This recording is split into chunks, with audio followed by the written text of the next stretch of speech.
Marksheet से एक घर चल सकता है, एक परिवार चल सकता है,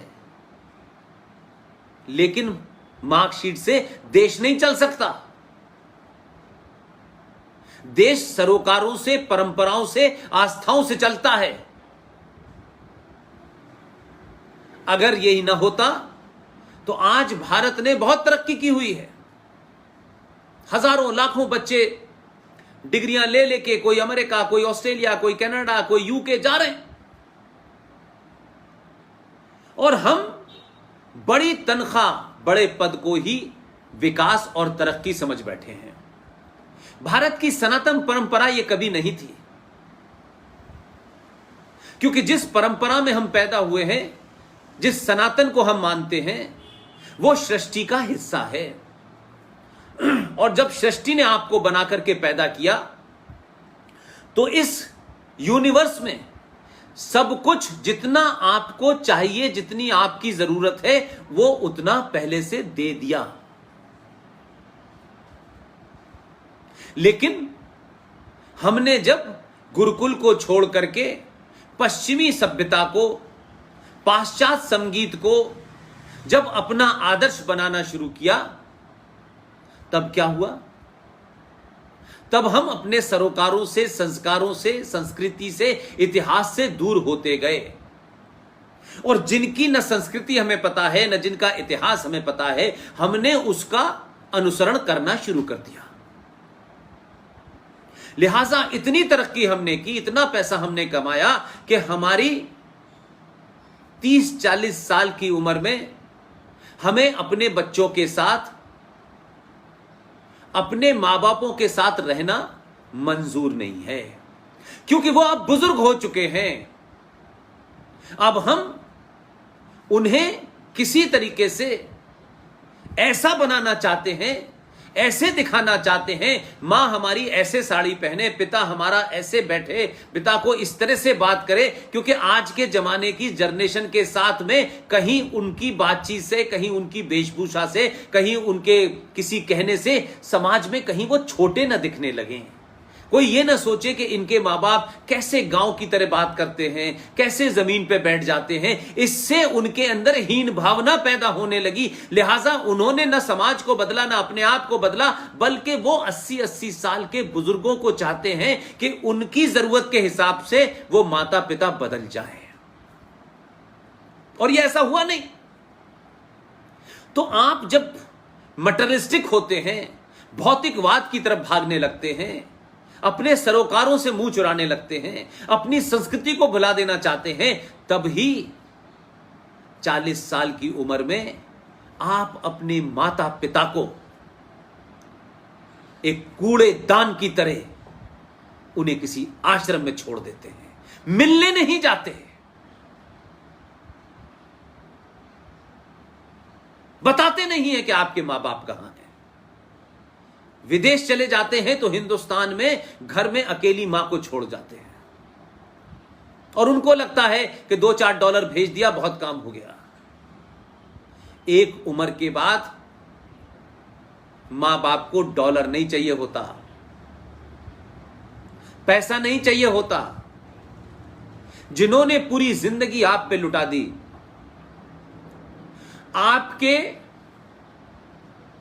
आदर्शों को, आपके एम्बिशंस को पूरा करने में उन्होंने जिंदगी खपाई। एहसान नहीं किया, यह एक माता पिता की जिम्मेदारी है।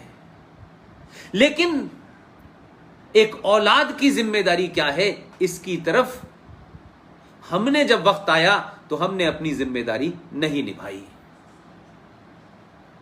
इसलिए आज पूरा देश, पूरा समाज राज सत्ता के पीछे दौड़ रहा है। पद मिल जाए, सत्ता मिल जाए, अपने भाई का गला दबा करके मिल जाए, अपने परिवार को छोड़ करके मिल जाए, किसी भी तरीके से उस अंधी दौड़ में हम चले जाएं। हम LIG से HIG में कैसे जाएं, 2 कारें कैसे हों हमारे पास, इस सब के चाहने में हमने उन्हें छोड़ दिया जिनके कारण आज हमारा वजूद है। तो हमारे यहां शिक्षा को एक खास सोचे समझे एजेंडे के तहत पहले अंग्रेजों ने, पहले मैकॉले ने जो भाषण दिए इंग्लैंड की पार्लियामेंट में, उनकी सारी कॉपियां मौजूद हैं। वहां इस विषय पे चर्चा हुई कि भारत की संस्कृति में कोई लावारिस कैसे नहीं है, भारत की संस्कृति में बुजुर्ग अपने बच्चों के साथ कैसे रहते हैं, कोई बेरोजगार क्यों नहीं है। तब यह पूरा अध्ययन हुआ और मैकाले ने कहा कि जो गुरुकुल है उस गुरुकुल में पूरी जीने की पद्धति है, सिर्फ पढ़ाई नहीं है, सब कुछ पढ़ाया जाता है, सब कुछ सिखाया जाता है। तो सबसे पहले यह तय हुआ कि इस गुरुकुल को तोड़ो। इसलिए जो अंग्रेजों के मुलाजिम थे भारतीय, उनसे कहा कि आपको इंग्लिश पढ़ना कंपलसरी है और भारत में कॉन्वेंट स्कूल की नींव डाली गई और कहा कि जो अंग्रेजी जानेगा उसी को नौकरी मिलेगी। धीरे धीरे धीरे धीरे आपकी गुरुकुल पद्धति समाप्त होने लगी। लोग नौकरी के लिए अपने संस्कृत को छोड़ करके, संस्कृति को छोड़ करके सब उस दौड़ में शामिल हो गए। और 70 सालों के बाद जिन लोगों को 70 साल पहले यह सत्ता मिली, उन्होंने भी इस देश के पुरुषार्थ को, इस देश के सम्मान को कभी जगाने और बताने की जरूरत नहीं समझी।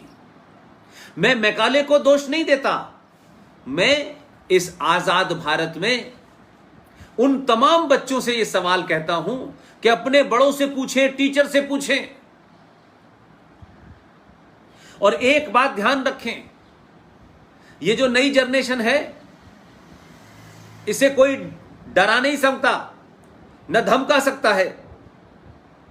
इसे आप सच नहीं बताएंगे, ये पीछे पड़ जाएगा आपके।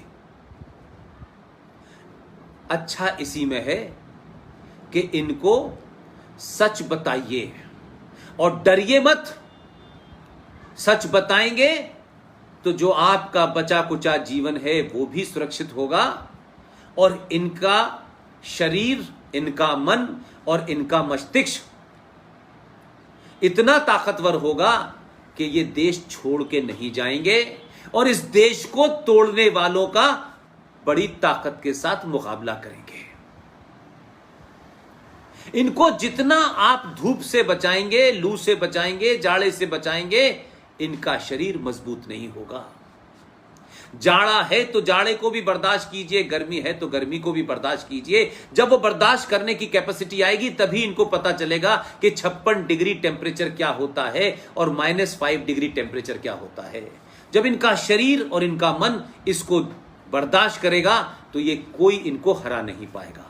हमारे पूर्वजों ने हमको सच नहीं बताया, हमको आने वाले खतरों के बारे में नहीं बताया, हमारे इतिहास में क्या झूठ बोला गया हमें वो नहीं बताया, हमें कैसे कैसे तर्कों के साथ कैसे कैसे कंफ्यूज किया गया हमें नहीं बताया गया। इसलिए आज सनातन की जो मौजूदा जनरेशन है उसे इस देश के बारे में उन लोगों ने जो इस देश के खिलाफ थे, एक एजेंडे के तहत रहे, उन्होंने वो बता दिया है। इसलिए हम जैसी जनरेशन को समय लग रहा है सच बताने के लिए।